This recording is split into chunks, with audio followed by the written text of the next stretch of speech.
We've been talking about access to education, and I think the starting point for me is we live in a society, all of us humans, marked by power and inequality.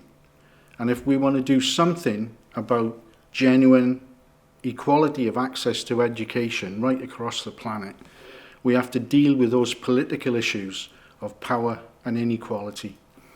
And having the Vincentian students with us for just over a year now, they've brought new experiences and a new angle on just how unequally shared power is across this planet of ours. It occurs to me that one of the most impressive and important things that could be done, particularly in the more developed industrialized countries of the West, would simply be to lift the debt burden off the back of the countries of the global South. That in itself would make a major shift in the balance of power and inequality across the world. And therefore, I think that campaigning for development in the poorer parts of the world and campaigning for genuine free access to education on an equal basis is massively affected by that issue, right? So if we do something, politically campaign to lift that debt burden, that probably in itself is the most important single thing. We should also consider direct reparations. We should implement direct reparations for all the damage done by the legacy of colonialism, not least by the governments of European countries, but also by institutions that store great wealth, like the British monarchy. I don't consider the monarchy to be a bunch of people in a family. That's trivializing the whole thing.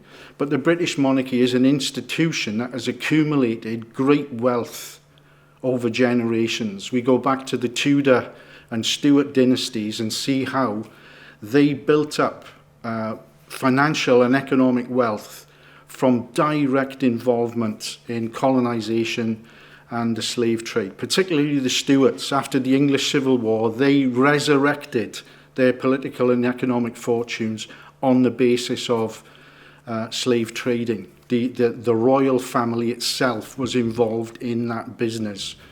And that really indicates that we should do a study into the origins of the wealth of the Crown Estate and the Royal Collection and the other repositories of wealth that belong to or ascribe to the British monarchy. And those estates and that accumulation of wealth should also make a contribution to the reparations that are due to the people of the Caribbean, of Africa and the other colonial spaces.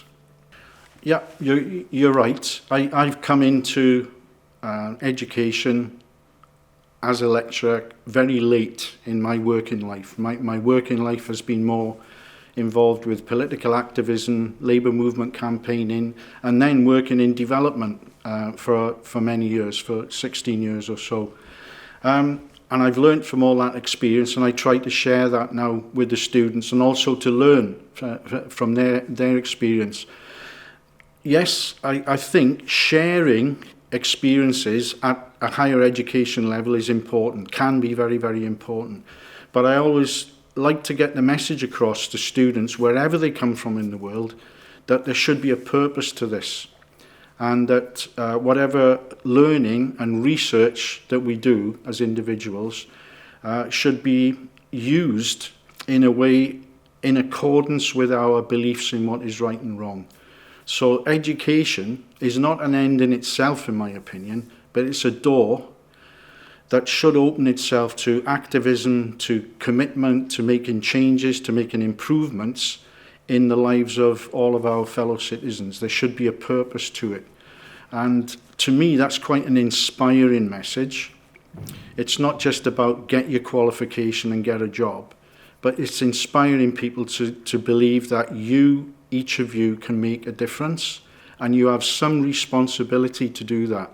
We're all global citizens, and we all have some kind of a responsibility to try and make the world a better place.